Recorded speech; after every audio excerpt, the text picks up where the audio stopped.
नया विवाह मुंशी प्रेमचंद की कहानी। हमारी देह पुरानी है, लेकिन इसमें सदैव नया रक्त दौड़ता रहता है। नए रक्त के प्रवाह पर ही हमारे जीवन का आधार है। पृथ्वी की इस चिरंतन व्यवस्था में यह नयापन उसके एक एक अणु में, एक एक कण में, तार में बसे हुए स्वरों की भांति गूंजता रहता है। और यह 100 साल की बुढ़िया आज भी नवेली दुल्हन बनी हुई है। जब से लाला डंगामल ने नया विवाह किया है, उनका यौवन नए सिरे से जाग उठा है। जब पहली स्त्री जीवित थी, तब वे घर में बहुत कम रहते थे। प्रातः से 10-11 बजे तक तो पूजा पाठ ही करते रहते थे। फिर भोजन करके दुकान चले जाते। वहाँ से 1 बजे रात लौटते और थके मांदे सो जाते। यदि लीला कभी कहती, जरा और सवेरे आ जाया करो, तो बिगड़ जाते और कहते, तुम्हारे लिए क्या दुकान छोड़ दूं या रोजगार बंद कर दूं? यह वह जमाना नहीं है कि एक लोटा जल चढ़ाकर लक्ष्मी प्रसन्न कर ली जाए। आज उनकी चौखट पर माथा रगड़ना पड़ता है, तब भी उनका मुंह सीधा नहीं होता। लीला बेचारी चुप हो जाती। अभी 6 महीने की बात है। लीला को ज्वर चढ़ा हुआ था। लाला जी दुकान जाने लगे। तब उसने डरते डरते कहा, देखो मेरा जी अच्छा नहीं है, जरा सवेरे आ जाना। डंगामल ने पगड़ी उतारकर खूंटी पर लटका दी और बोले, अगर मेरे बैठे रहने से तुम्हारा जी अच्छा हो जाए तो मैं दुकान न जाऊंगा। लीला हताश होकर बोली, मैं दुकान जाने को तो नहीं मना करती, केवल जरा सवेरे आने को कहती हूँ। तो क्या दुकान पर बैठा मौज किया करता हूँ? लीला इसका क्या जवाब देती? पति का यह स्नेहहीन व्यवहार उसके लिए कोई नई बात न थी। इधर कई साल से उसे इसका कठोर अनुभव हो रहा था कि उसकी इस घर में कद्र नहीं है। वह अक्सर इस समस्या पर विचार भी किया करती, पर वह अपना कोई अपराध न पाती। वह पति की सेवा अब पहले से कहीं ज़्यादा करती। उनके कार्यभार को हल्का करने की बराबर चेष्टा करती रहती, बराबर प्रसन्नचित रहती। कभी उनकी इच्छा के विरुद्ध कोई काम नहीं करती। अगर उसकी जवानी ढल चुकी थी, तो इसमें उसका क्या अपराध था? किसकी जवानी सदैव स्थिर रहती है? अगर अब उसका स्वास्थ्य उतना अच्छा न था, तो इसमें उसका क्या दोष? उसे बेकसूर क्यों दंड दिया जाता है? उचित तो यह था कि 25 साल का सहचर्य अब एक गहरी मानसिक और आत्मिक अनुरूपता का रूप धारण कर लेता, जो दोष को भी गुण बना लेता है, जो पके फल की तरह ज़्यादा रसीला, ज़्यादा मीठा, ज़्यादा सुंदर हो जाता है। लेकिन लाला जी का वाणिक हृदय हर एक पदार्थ को वाणिज्य की तराजू से तोलता था।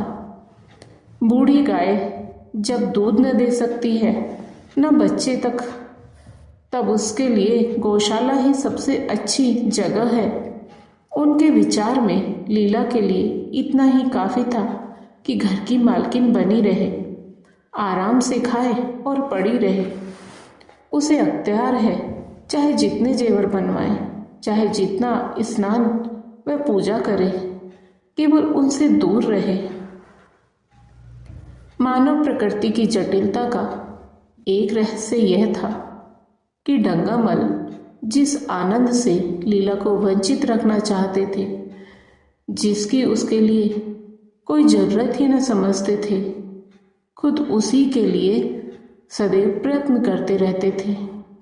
लीला 40 वर्ष की होकर भी बूढ़ी समझ ली गई थी, किंतु वे 43 के होकर अभी जवान ही थे। जवानी के उन्माद और उल्लास से भरे हुए लीला से अब उन्हें एक तरह की अरुचि होती थी, और वह दुखिया जब अपनी त्रुटियों का अनुभव करके प्रकृति के निर्दय आघातों से बचने के लिए रंग व रोगन की आड़ लेती, तब लाला जी उसके बूढ़े नखरों से और भी घृणा करने लगते। वे कहते, बाहरी तृष्णा 7 लड़कों की तो माँ हो गई, बाल खिचड़ी हो गए, चेहरा धुले हुए फलालैन की तरह सिकुड़ गया। अब आपको भी महावर, सिंदूर, मेहंदी और उपटन की हवस बाकी ही है। औरतों का स्वभाव भी कितना विचित्र है, न जाने क्यों बनाव श्रृंगार पर इतना जान देती है। पूछो अब तुम्हें और क्या चाहिए?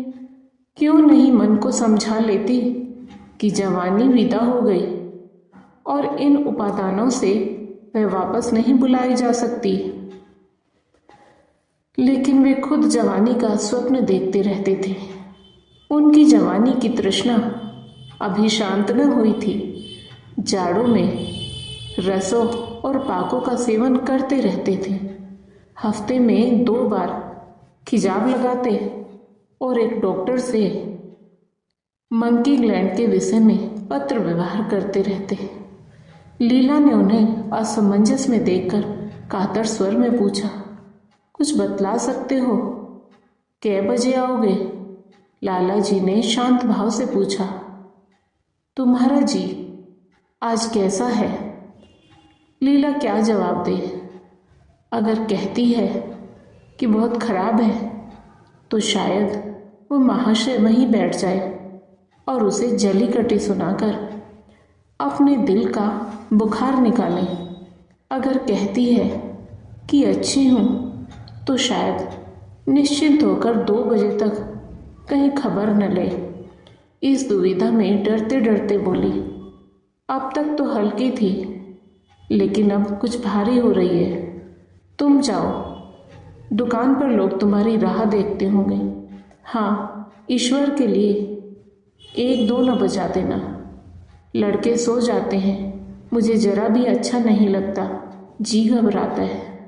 सेठ जी ने अपने स्वर में स्नेह की चाशनी देकर कहा, 12 बजे तक आ जरूर जाऊंगा। लीला का मुख धूमिल हो गया। उसने कहा, 10 बजे तक नहीं आ सकते? 11:30 से पहले किसी तरह नहीं। नहीं, 10:30। अच्छा, 11 बजे। लाला वादा करके चले गए। लेकिन 10 बजे रात को एक मित्र ने मुजरा सुनने के लिए बुला भेजा। इस निमंत्रण को कैसे इनकार कर देते? जब एक आदमी आपको खातिर से बुलाता है तब ये कहाँ की भलमनसाहत है कि आप उसका निमंत्रण अस्वीकार कर दें। लाला जी मुजरा सुनने चले गए। 2 बजे लौटे। चुपके से आकर नौकर को जगाया और अपने कमरे में आकर लेट रहे।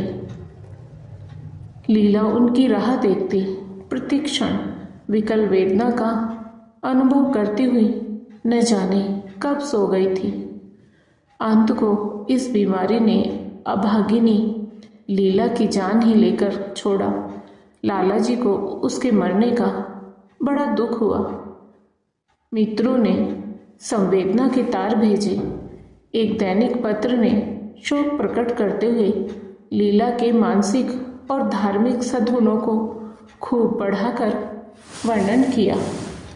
लाला जी ने इन सभी मित्रों को हार्दिक धन्यवाद दिया और लीला के नाम से बालिका विद्यालय में 5 वजीफे प्रदान किए तथा मृतक भोज तो जितने समारोह से किया गया वह नगर के इतिहास में बहुत दिनों तक याद रहेगा। लेकिन 1 महीना भी न गुजरने पाया था कि लाला जी के मित्रों ने चारा डालना शुरू कर दिया और उसका यह असर हुआ कि 6 महीने की विदुरता के तप के बाद उन्होंने दूसरा विवाह कर लिया। आखिर बेचारे क्या करते? जीवन में एक सहचरी की आवश्यकता तो थी ही और इस उम्र में तो एक तरह से वह अनिवार्य हो गई थी। जब से नई पत्नी आई, लाला जी के जीवन में आश्चर्यजनक परिवर्तन हो गया। दुकान से अब उतना प्रेम नहीं था। लगातार हफ्तों न जाने में भी उनके कारोबार को कोई हर्ज नहीं होता था। जीवन के उपभोग की जो शक्ति दिन दिन क्षीण होती जा रही थी, अब वह छींटे पी पाकर सजीव हो गई थी। सूखा पेड़ हरा हो गया था, उसमें नई नई कोपलें फूटने लगी थी। मोटर नई आ गई थी, कमरे नए फर्नीचर से सजा दिए गए थे। नौकरों की भी संख्या बढ़ गई थी। रेडियो आ पहुंचा था और प्रतिदिन नए नए उपहार आते रहते थे। लाला जी की बूढ़ी जवानी जवानों की जवानी से भी प्रखर हो गई थी। उसी तरह जैसे बिजली का प्रकाश चंद्रमा के प्रकाश से ज़्यादा स्वच्छ और मनोरंजक होता है। लाला जी को उनके मित्र इस रूपांतर पर बधाइयाँ देते जब वे गर्व के साथ कहते, भाई हम तो हमेशा जवान रहे और हमेशा जवान रहेंगे।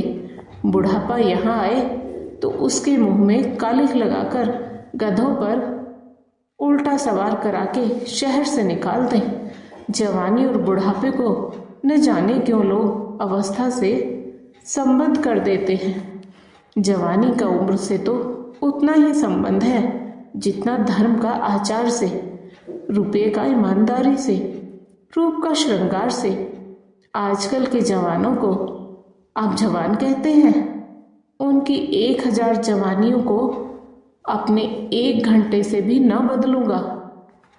मालूम होता है उनकी जिंदगी में कोई उत्साह ही नहीं, कोई शौक नहीं। जीवन क्या है?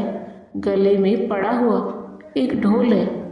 यही शब्द घटा बढ़ाकर वे आशा के हृदय पटल पर अंकित करते रहे थे। उससे बराबर सिनेमा, थिएटर और दरिया की सैर के लिए आग्रह करते रहते, लेकिन आशा को न जाने क्यों इन बातों में जरा भी रुचि न थी। वह जाती तो थी, मगर बहुत टाल टूल करने के बाद एक दिन लाला जी ने आकर कहा, चलो आज बजरे पर दरिया की सैर करें। वर्षा के दिन थे, दरिया चढ़ा हुआ था। मेघमालाएं अंतर्राष्ट्रीय सेनाओं की भांति रंग बिरंगी वादियां पहने आकाश में कवायद कर रही थी।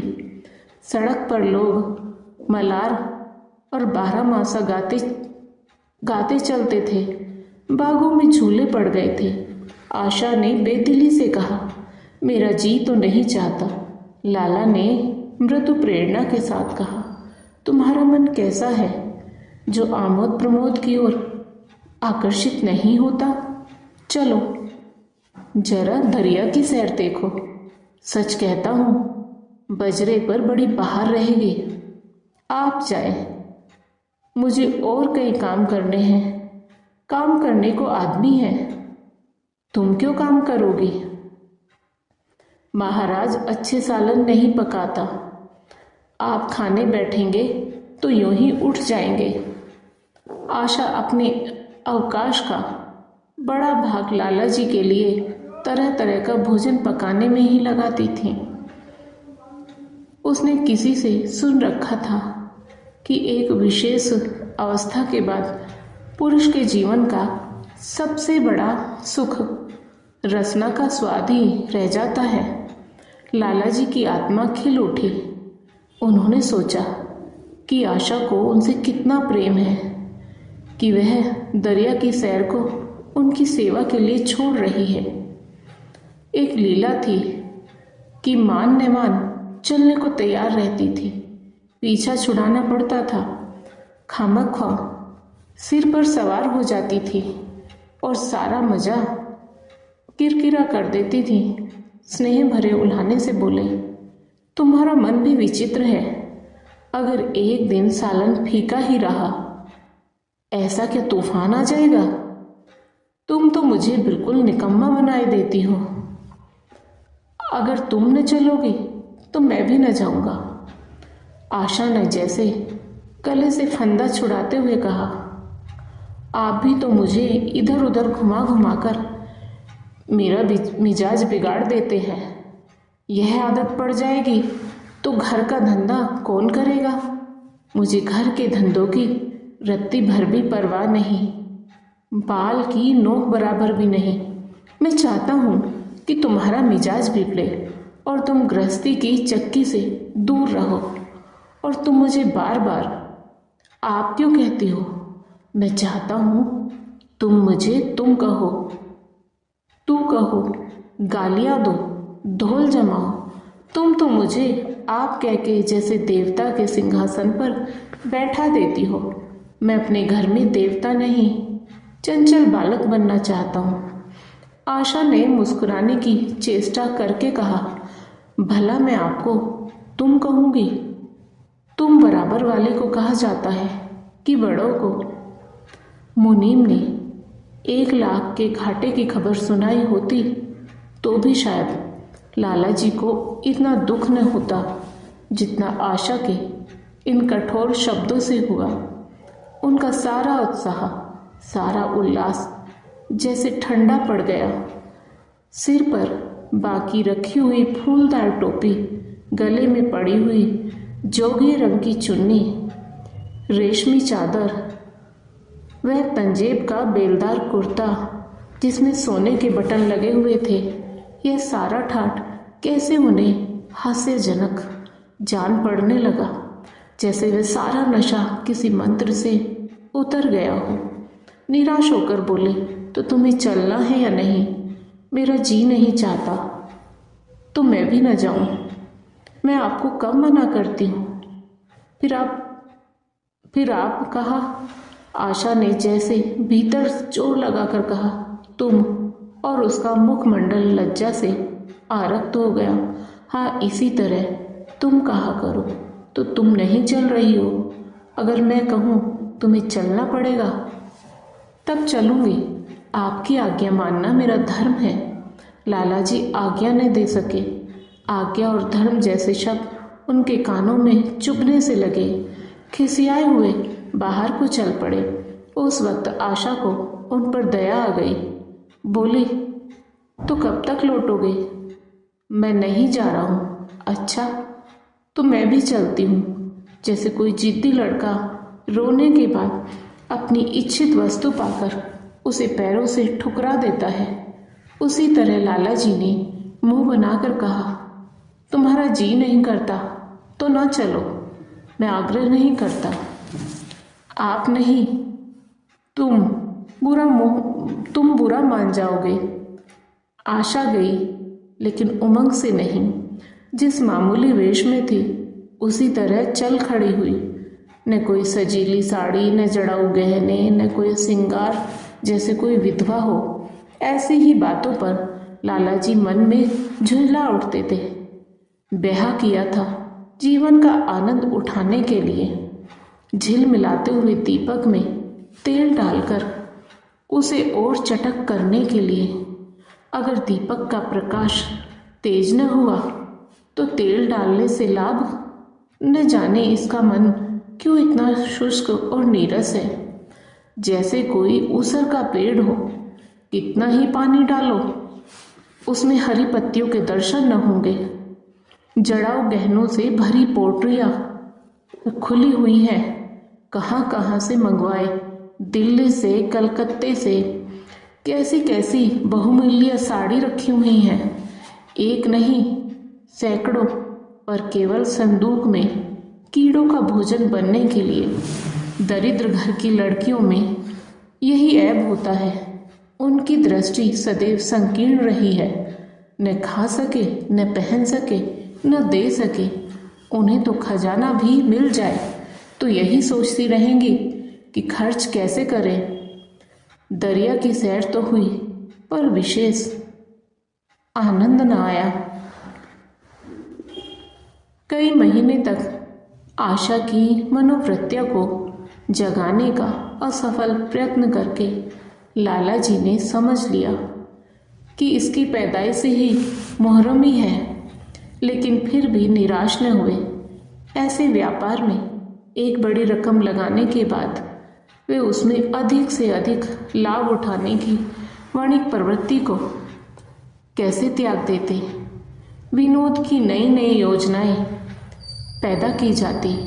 ग्रामोफोन अगर बिगड़ गया है, गाता नहीं या साफ आवाज़ नहीं निकलती, तो उसकी मरम्मत करानी पड़ेगी।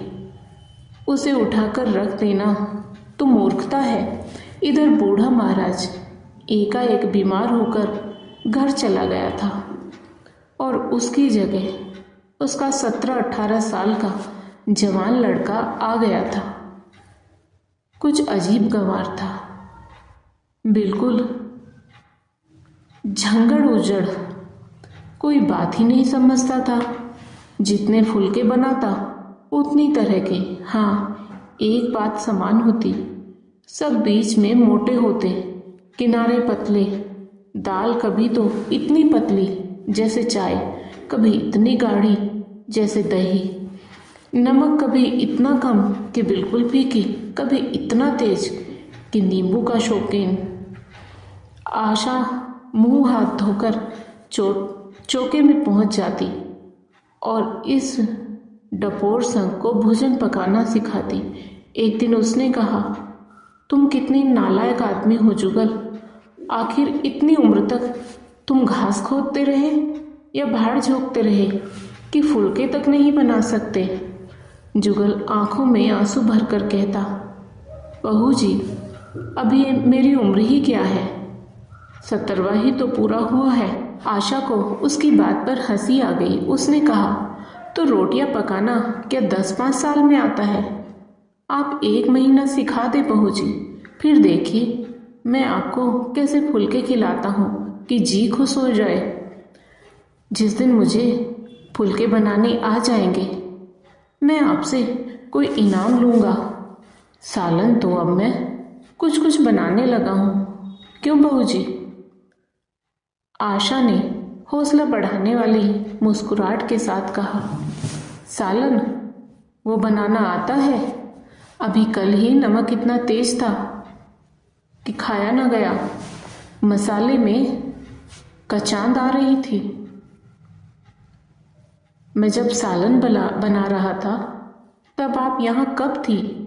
अच्छा, तो मैं जब यहाँ बैठी रहूं तब तुम्हारा सालन बढ़िया पकेगा। आप बैठी रहती हैं तब मेरी अक्ल ठिकाने रहती हैं। आशा को जुगल की इन भोली बातों पर खूब हंसी आ रही थी। हंसी को रोकना चाहती थी पर वह इस तरह निकली पड़ती थी जैसे भरी बोतल उड़ेल दी गई हो। और मैं नहीं रहती तब तो आपके कमरे के द्वार पर जा बैठता हूँ, वहां बैठकर अपनी तकदीर को रोता हूँ। आशा ने हंसी को रोककर पूछा, क्यों रोते क्यों हो? यह न पूछिए बहू जी, आप इन बातों को नहीं समझेगी। आशा ने उसके मुंह की ओर प्रश्न की आंखों से देखा।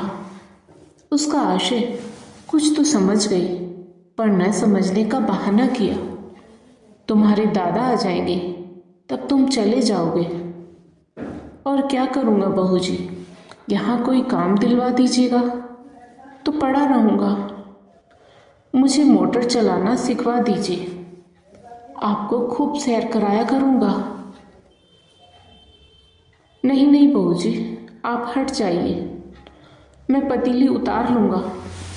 ऐसी अच्छी साड़ी है आपकी, कहीं कोई दाग न पड़ जाए तो क्या हो। आशा पतीली उतार रही थी। जुगल ने उसके हाथ से संडासी ले लेनी चाहिए। दूर रहो, फुहड़ तो तुम हो ही, कहीं पतीली पांव पर गिरा ली तो महीनों झीकोगे। जुगल के मुख पर उदासी छा गई। आशा ने मुस्कुराकर पूछा, क्यों, मुंह क्यों लटक गया सरकार का? जुगल रुआसा होकर बोला, आप मुझे डांट देती हैं बहू जी, तब मेरा दिल टूट जाता है। सरकार कितना ही घूर के मुझे बिल्कुल भी दुख नहीं होता। आपकी नज़र कड़ी देखकर मेरा खून सर्द हो जाता है। आशा ने दिलासा दिया, मैंने तुम्हें डांटा तो नहीं, केवल यही तो कहा कि कहीं पतीली तुम्हारे पांव पर न गिर पड़े। तो क्या हो, हाथ ही तो आपका भी है, कहीं आपके ही हाथ से छूट पड़ी तो? लाला डंगामल ने रसोई घर के द्वार पर आकर कहा, आशा जरा यहाँ आना, देखो तुम्हारे लिए कितने सुंदर गमले लाया हूँ, तुम्हारे कमरे के सामने रखे जाएंगे। तुम यहाँ धुए धक्कड़ में क्यों हलकान होती हो? इस लड़के से कह दो कि जल्दी महाराज को बुलाए, नहीं तो मैं कोई दूसरा आदमी रख लूँगा। महाराजों की कमी नहीं है, आखिर कब तक कोई रियायत करे? गधों को जरा भी तमीज़ नहीं आई। सुनता है जुगल? लिख दे आज अपने बाप को। चूल्हे पर तवा रखा हुआ था, आशा रोटियां बेलने में लगी थी। जुगल तवे के लिए रोटियों का इंतजार कर रहा था। ऐसी हालत में भला आशा कैसे गमले देखने जाती? उसने कहा, जुगल रोटियां टेढ़ी मेढ़ी बेल डालेगा। लाला जी ने कुछ चिढ़कर कहा, अगर रोटियां टेढ़ी मेढ़ी बेलेगा तो निकाल दिया जाएगा। आशा अनसुनी करके बोली, 10-5 दिन में सीख जाएगा, निकालने की क्या जरूरत है? अच्छा तुम आकर बतला दो, गमले कहाँ रखे जाएं? कहती तो हूँ रोटियां बेलकर आई जाती हूँ। नहीं, मैं कहता हूँ तुम रोटियां मत बेलो, आप तो खामखा जिद करते हैं। लाला जी सन्नाटे में आ गए। आशा ने कभी इतनी रुखाई से उन्हें जवाब न दिया था, और यह केवल रुखाई न थी, इसमें कटुता भी थी। लज्जित होकर चले गए। उन्हें ऐसा क्रोध आ रहा था कि इन गमलों को तोड़कर फेंक दें और सारे पौधों को चूल्हे में डाल दें। जुगल ने सहमे हुए स्वर में कहा, आप चली जाए बहू जी, सरकार बिगड़ जाएंगे। पको मत, जल्दी जल्दी फुलके सेको, नहीं तो निकाल दिए जाओगे। और आज मुझसे रुपए लेकर अपने लिए कपड़े बनवा लो। भिख मंगो किसी सूरत बनाए घूमते हो, और बाल क्यों इतने बढ़ा रखे हैं? तुम्हें नाई भी नहीं जुड़ता? जुगल ने दूर की बात सोची, बोला, कपड़े बनवा लो तो दादा को हिसाब क्या दूंगा? अरे पागल, मैं हिसाब में नहीं देने कहती, मुझसे ले जाना। जुगल काहिलपन की हंसी हंसा, आप बनवाएंगी तो अच्छे कपड़े लूँगा, खद्दर के मलमल का कुर्ता, खद्दर की धोती, रेशमी चादर, अच्छा सा चप्पल। आशा ने मीठी मुस्कान से कहा, और अगर अपने दाम से बनवाने पड़े तब कपड़े ही क्यों बनवाऊंगा? बड़े चालाक हो तुम। जुगल ने अपनी बुद्धिमत्ता का प्रदर्शन किया। आदमी अपने घर में सूखी रोटियां खाकर सो रहता है, लेकिन दावत में तो अच्छे अच्छे पकवान ही खाता है। वहां भी यदि रूखी रोटियां मिले तो वह दावत में जाए ही नहीं। यह सब मैं नहीं जानती। एक गाढ़े का कुर्ता बनवा लो और एक टोपी ले लो, हजामत के लिए 2 आने पैसे ऊपर से ले लो। जुगल ने मान करके कहा, रहने दीजिए, मैं नहीं लेता, अच्छे कपड़े पहनकर निकलूंगा, तब तो आपकी याद आवेगी। सड़ियल कपड़े पहनकर तो और जी जलेगा। तुम स्वार्थी हो, मुफ्त के कपड़े लोगे और साथ ही बढ़िया भी। जब यहाँ से जाने लगो तब आप मुझे अपना एक चित्र दे दीजिएगा। मेरा चित्र लेकर क्या करोगे? अपनी कोठरी में लगाऊंगा और नित्य देखा करूंगा। बस वही साड़ी पहनकर खिंचवाना जो कल पहनी थी, और वही मोतियों की माला भी हो। मुझे नंगी नंगी सूरत अच्छी नहीं लगती। आपके पास तो बहुत गहने होंगे, आप पहनती क्यों नहीं? तो तुम्हें गहने अच्छे लगते हैं? बहुत। लाला जी ने फिर आकर जलते हुए मन से कहा, अभी तक तुम्हारी रोटियां नहीं पकी जुगल? अगर कल से तूने अपने आप अच्छी रोटियां न पकाई तो मैं तुझे निकाल दूंगा। आशा ने तुरंत हाथ मुंह धोया और बड़े प्रसन्न मन से लाला जी के साथ गमले देखने चली। इस समय उसकी छवि में प्रफुल्लता की रौनक थी, बातों में भी जैसे शक्कर घुली हुई थी। लाला जी का सारा खिसियानापन मिट गया था। उसने गमलों को मुग्धा आंखों से देखा। उसने कहा, मैं इनमें से कोई गमला न जाने दूंगी, सब मेरे कमरे के सामने रखवाना। सब कितने सुंदर पौधे हैं, वाह! इनके हिंदी नाम भी मुझे बतला देना। लाला जी ने छेड़ा, सब गमले क्या करोगे? 10-5 पसंद कर लो, शेष मैं बाहर रखवा दूंगा। जी नहीं, मैं एक भी न छोड़ूंगी, सब यहीं रखे जाएंगे। बड़ी लालचीन हो तुम। लालची नहीं सही, मैं आपको एक भी ना दूंगी। 2-4 तो दे दो, इतनी मेहनत से लाया हूं। जी नहीं, इनमें से एक भी ना मिलेगा। दूसरे दिन आशा ने अपने को आभूषण से खूब सजाया और फिरोजी साड़ी पहनकर निकली। तब लाला जी की आंखों में ज्योति आ गई।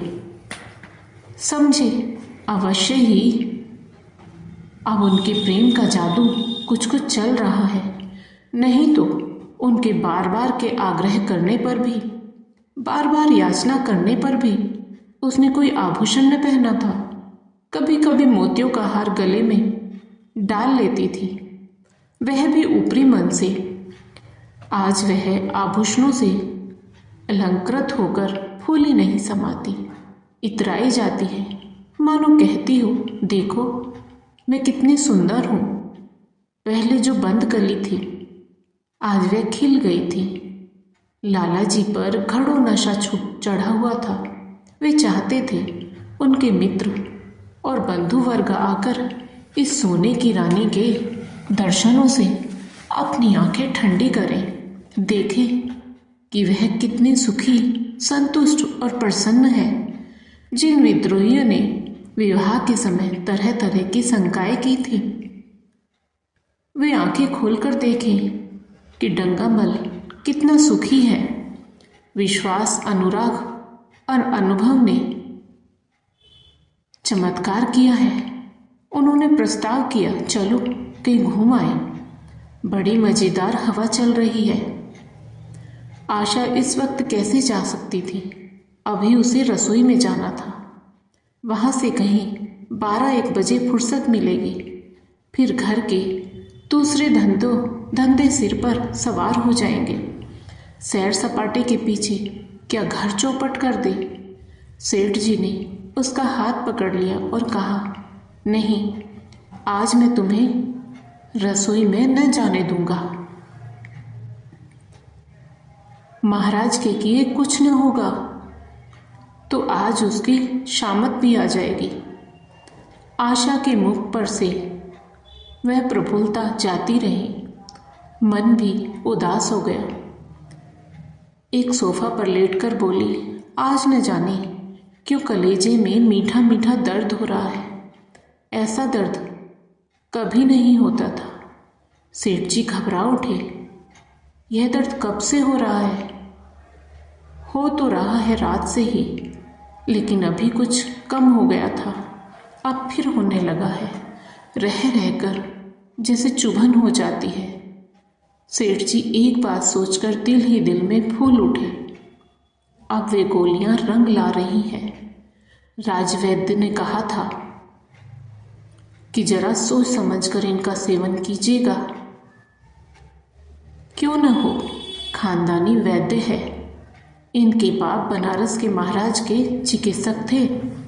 पुराने और परीक्षित नुस्खे हैं इनके पास।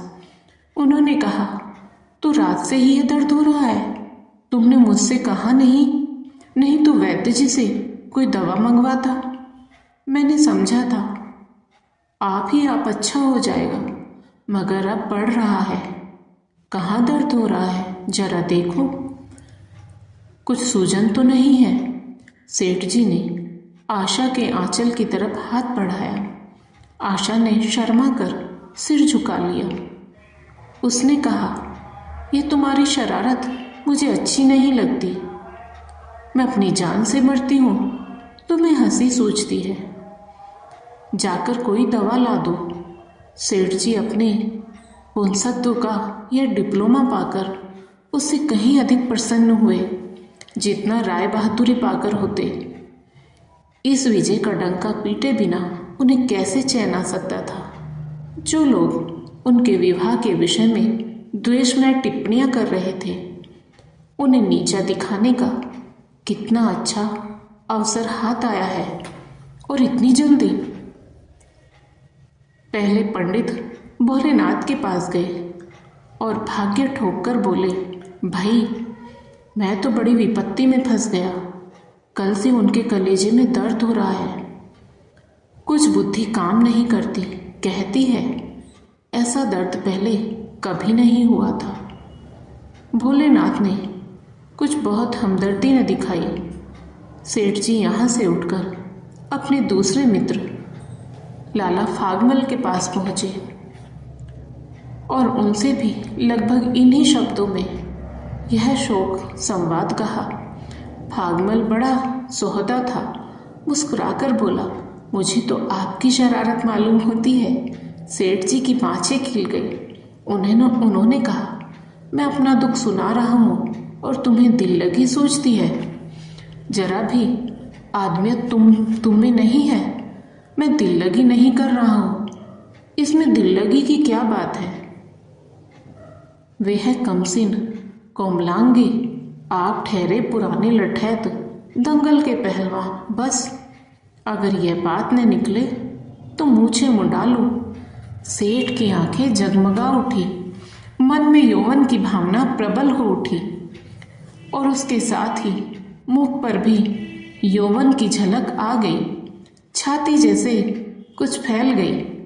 चलते समय उनके पग कुछ अधिक मजबूती से जमीन पर पड़ने लगे और सिर की टोपी भी न जाने कैसे बाकी हो गई।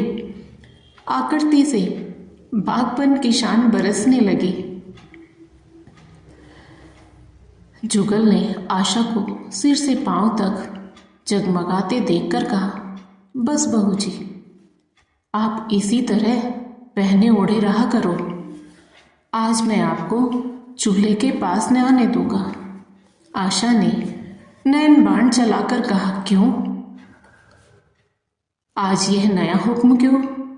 पहले तो तुमने कभी मना नहीं किया। आज की बात दूसरी है। जरा सुनो, क्या बात है? मैं डरता हूं आप कहीं नाराज न हो जाएं। नहीं नहीं, कहो, मैं नाराज न होंगी। आज आप बहुत सुंदर लग रही हैं। लाला डंगामल ने असंख्य बार आशा के रूप और यौवन की प्रशंसा की थी, मगर उनकी प्रशंसा में उसे बनावट की गंध आती थी। वह शब्द उनके मुख से निकलकर कुछ ऐसे लगते थे जैसे कोई पंगु दौड़ने की चेष्टा कर रहा हो। जुगल के इन सीधे शब्दों में एक उन्माद था, नशा था, एक चोट थी। आशा की सारी देह प्रकंपित हो गई। तुम मुझे नजर लगा दोगे जुगल? इस तरह क्यों घूरते हो? जब यहाँ से चला जाऊंगा तब आपकी बहुत याद आएगी। रसोई पकाकर तुम सारे दिन क्या किया करते हो? दिखाई नहीं देते। सरकार रहते हैं इसलिए नहीं आता। फिर अब तो मुझे जवाब मिल रहा है। देखिए भगवान कहाँ ले जाते हैं। आशा की मुख मुद्रा कठोर हो गई।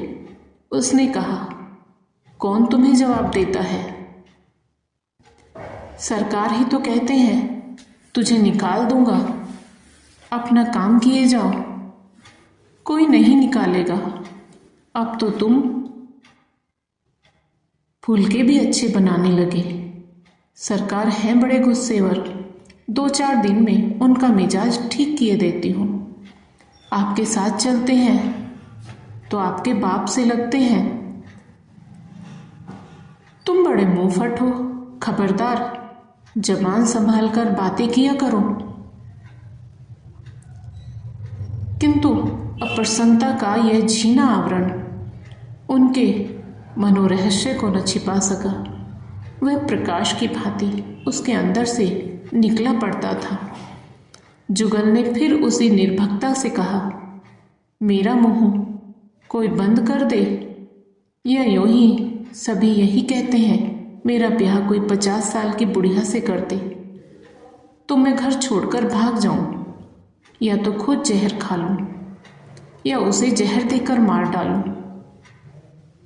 फांसी ही तो होगी। आशा उस कृत्रिम क्रोध को कायम न रख सकी। जुगल ने उसकी हृदय वीणा के तारों पर मिजराब की ऐसी चोट मारी थी कि उसके बहुत जब्त करने पर भी मन की व्यथा बाहर निकल आई।